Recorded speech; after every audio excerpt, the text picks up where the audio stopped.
Señores, gracias por seguir con nosotros esta mañana. Vamos a saludar, a recibir, que ya está en pie, Sí. al señor Germán Marte.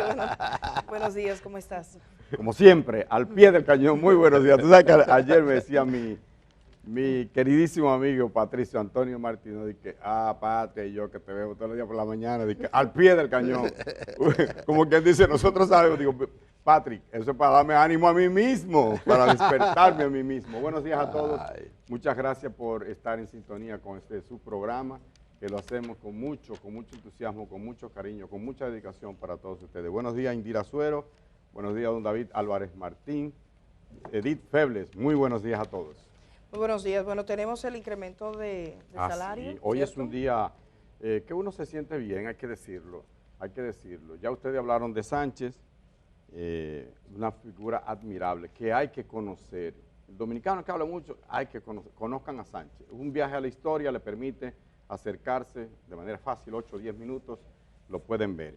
Así que ya ustedes lo plantearon. En cuanto al aumento salarial, yo creo que hay que resaltar, yo me regocijo de alguna manera por el consenso logrado, incluso rápido. Escuchaba a alguna gente diciendo, pero eso fue que el gobierno, bueno, pero está bien que el gobierno presione, Claro. que el gobierno le pidió a los empresarios, pero está bien que se lo pida, eso está bien, Claro. para eso es que está ahí, para gobernar, no para un grupito, sino para la mayoría. De hecho, a lo que se le enrostra básicamente a este gobierno es que tiene como una especie de inclinación hacia el lado derecho, hacia los empresarios y tal.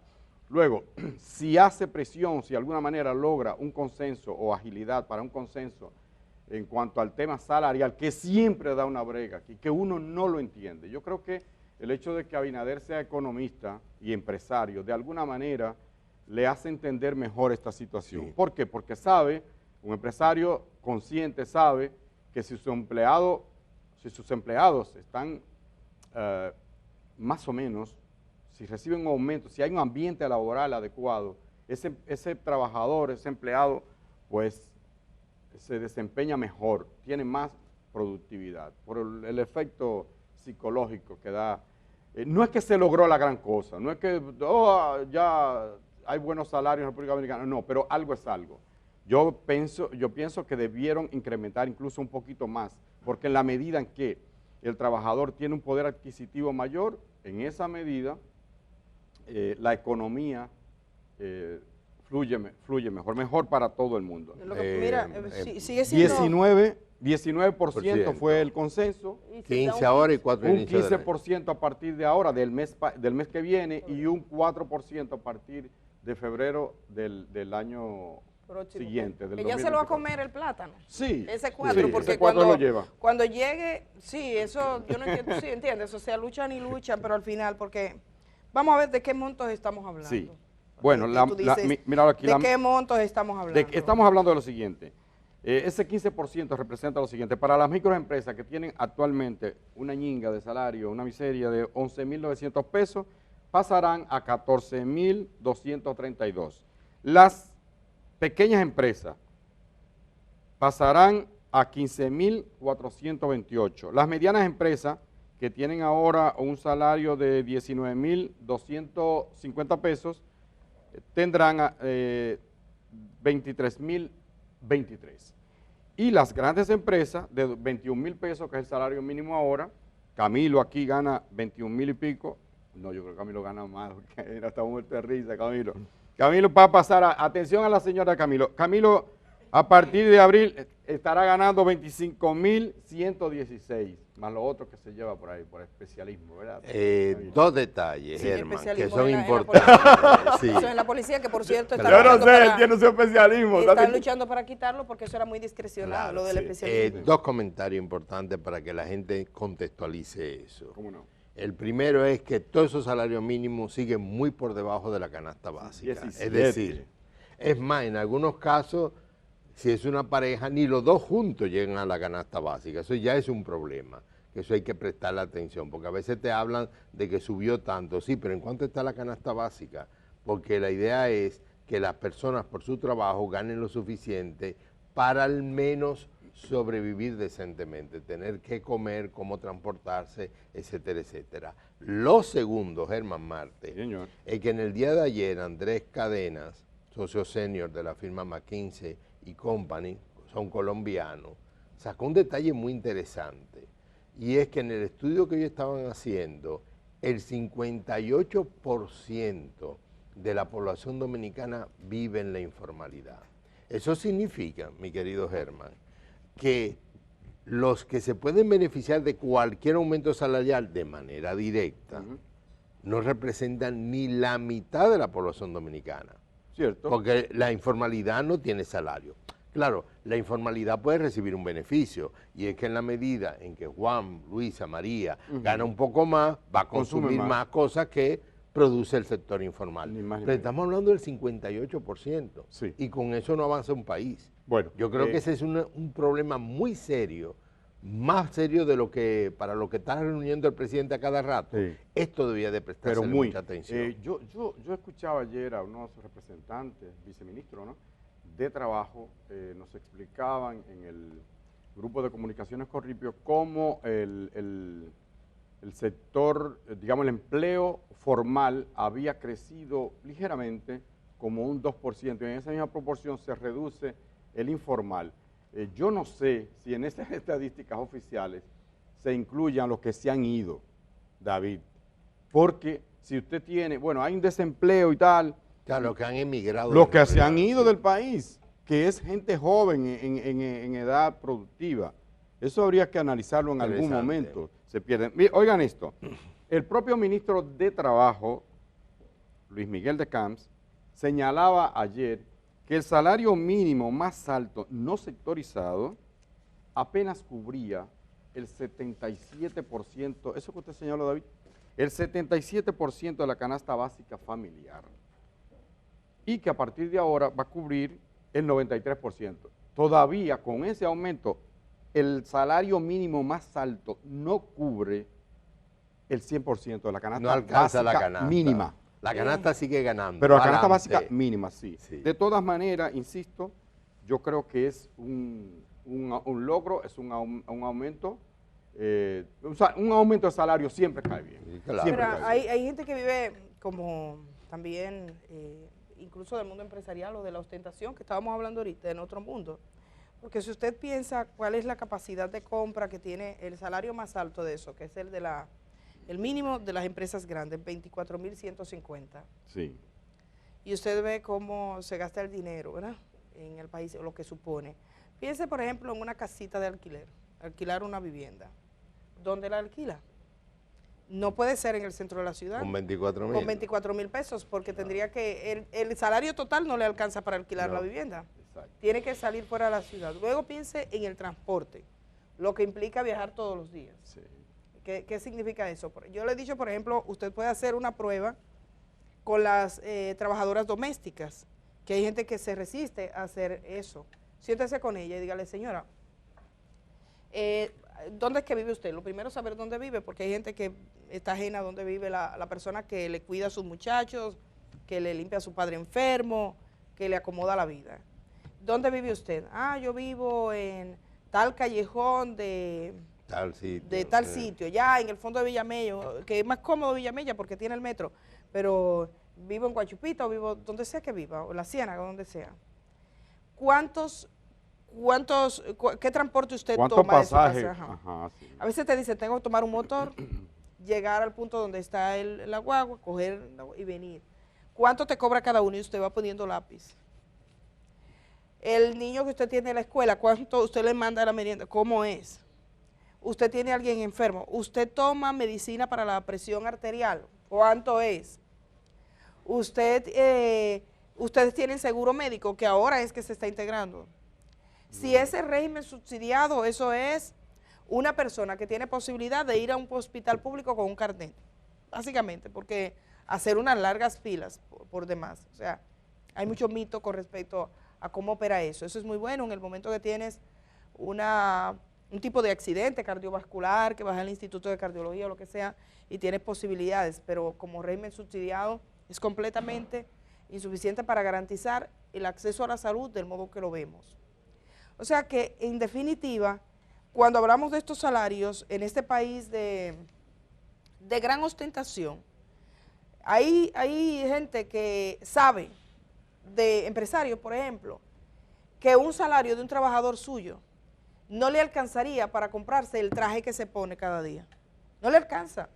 O el vino que a veces se compra, un vino y que se presume, se sale a presumir con lo que se come, con lo que se viste. Mira, un almuerzo de Francisco Pagán en el Cantábrico se llevaba más que eso. Sí, o sea, no, y ahí están los costos. Un Mont Blanc. Entonces, un ven- Mont Blanc. ¿Mon quién? Entonces Cuando nosotros... tú ves un Mont Blanc de los mejores en el bolsillo Sí. de una Es un persona. lapicero. Dices, es un salario. Sí, es un lapicero. Oye, él sabe, Sí, él o sea, sabe. es un Entonces, salario. De nosotros, el único que sabe lo que es un Mont Blanc aquí. él sabe, no, él sabe.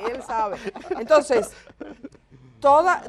cuando vemos los tipos de sociedades, o sea, está, ok, lo puedes celebrar, pero en el fondo todos sabemos que nosotros en nuestro país tenemos verdaderos salarios que no llegan a cubrir las necesidades más básicas.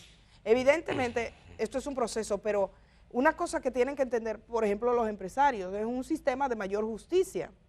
Porque nosotros tenemos un país que, a fin de cuentas, cuando se hacen los estudios regionales en América Latina, República Dominicana figura como uno de los países con mayor inequidad.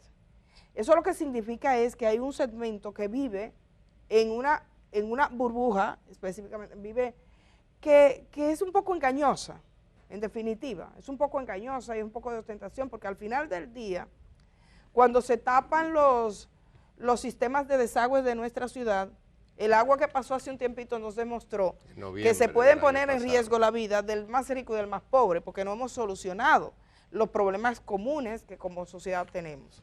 Ahora, Esto nos deja de ser una muy buena noticia para la gente que dice que me van a aumentar, sobre todo por una cosa, perdona, porque no tenemos una organización de trabajadores. ahí yo iba. Los trabajadores, como esa idea que teníamos de los sindicatos, de los grupos de trabajadores, los obreros organizados o la gente, aquí hay unos representantes de los trabajadores que son eternos.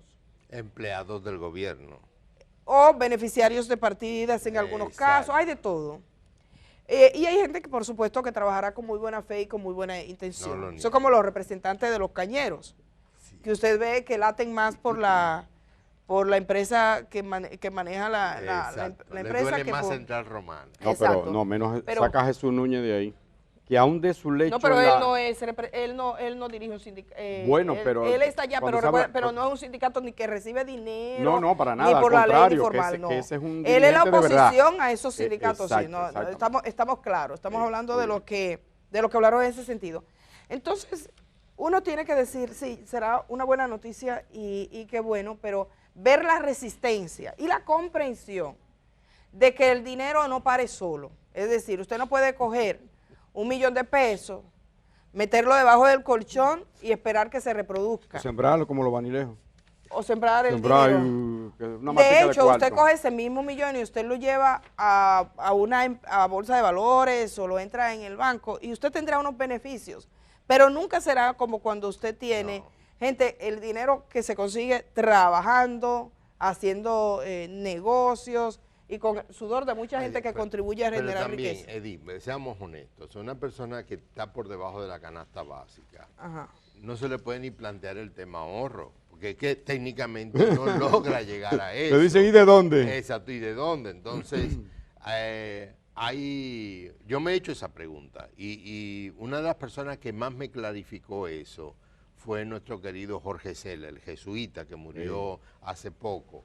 Tremendo Y esto intelectual. hay que entenderlo. Por ejemplo, cómo una persona, adulto, joven, frente a que no alcanza esa canasta básica, ¿qué cosas puede ayudarle a sobrevivir? Bueno, vínculos familiares, es decir, toda la familia vive junta de alguna manera para ahorrarse el pago de diferentes rentas, tú sabes, y de alguna manera todo el mundo aporta su salario, entonces tú te encuentras en una familia a lo mejor donde una madre con 3 hijos que ya son grandes, hijas, se mantienen, se casó ella, lleva al marido a la casa y le ponen una habitación. Pero el Estado... El carajito limpia bota. Sí, exacto. El Estado tiene un gran papel que jugar en eso para lograr ayudar a esa familia a que esa brecha de alguna manera se cierre. Por ejemplo, educación y salud. Educación y salud de verdad, de calidad. Transporte. Siempre que el gobierno trata de subsidiar sistemas de transporte, está ayudando a esa gente, porque le está permitiendo a esa gente tener que gastar menos en eso y movilizarse para cuestiones laborales. Mejorar la red de transporte, ya lo hemos dicho varias veces, pero al mismo tiempo que el gobierno lo subsidie. Eso no solamente pasa aquí, es que pasa en todo el mundo. Cuando tú vas a Nueva York y tomas el metro, lo que tú pagas no es lo que vale. Lo que pasa es que el Estado lo subsidia para que los trabajadores se puedan mover. David, perdone, que hay gente que ve el gasto social como un desperdicio, como un incentivo a la vagancia, como, ay, a esa gente se lo beben de cerveza, eso es un desastre. No, solo los países desarrollados de verdad, que son el modelo para este gasto social, ¿verdad que sí? Esa productividad se eleva cuando la gente tiene una guardería, cuando la gente puede ir a un médico, cuando la gente cuando no tiene trabajo recibe alguna ayuda, etcétera. Pero miren, Edith ha tocado algo que yo creo que hay que resaltarlo. El sector patronal, que así es como se debe llamar, el sector que emplea, el empleador, fue representado, miren, por el Consejo Nacional de la Empresa Privada, por la Asociación de Industria de la República Dominicana, la IRD, todo, pero bien representado, gente chévere, bien ahí, que llevan una posición unificada. El sector sindical, en cambio, lleva a unos representantes que no tienen una fuerza real. Es un sector sindical anémico. Es más, es lo que queda. Es lo que queda, porque el sindicato o los sindicatos aquí fueron destruidos al influjo de esa ola neoliberal en todo el mundo, pero más en países como nosotros, se empezó a destruir con la represión, con la cooptación, con la corrupción, con la compra, con lo que usted quiera llamarle, del sindicato más combativo. Y eso trajo como consecuencia que los sectores, los obreros, los trabajadores no tuvieran o no tengan todavía hoy una fuerza de negociación, digamos que significativa.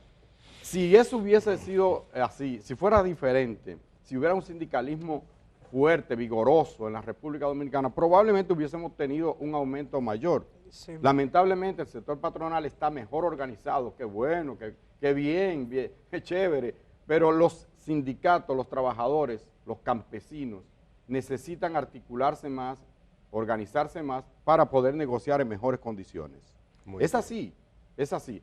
En algún momento habrá que revivir esas organizaciones que no son contrarias al desarrollo del capital, sino todo lo contrario. Un sindicato consciente, un sindicato fuerte, bueno, la ADP, el Colegio Médico, cualquier gremio que usted ve fuerte, es el único que será capaz de lograr conquistas importantes para sus miembros. Prácticamente, perdón, esos dos son los más fuertes ahora mismo que quedan. Por eso lo he citado. El del maestro y el de los médicos. Nos están preguntando preguntemos que ¿y el salario para el sector público para cuándo? Para los trabajadores del sector público. Sí, porque la gente sí están preguntando de cuándo les toca. Ya haremos esa pregunta cuando tengamos la posibilidad. Vamos a tener que ir a la pausa. Teníamos a Pepe Abreu, estamos teniendo como problemas para esa conexión. Si no, bueno, pautamos a Pepe para mañana o para otro día. No sé si lo tenemos o no. Porque tenemos varias conversaciones hoy. Como les decíamos, vamos a conversar por un lado con una ex ministra de Educación de Colombia. Vamos a conocer un poco más de cerca la experiencia colombiana. La educación es central en nuestro país y es todo un tema pendiente. También y fíjense que ha sido una coincidencia, también colombiana, pero en este caso teóloga, está esta mañana acá. Y tenemos otros temas, así que hacemos el cambio y regresamos de una vez. Buenos días a los que se acaban de levantar a esta hora de la mañana. El día camina contigo allá donde vayas. Cuando salgas de casa, continúa con nosotros en YouTube. El Día, 25 años de buen periodismo.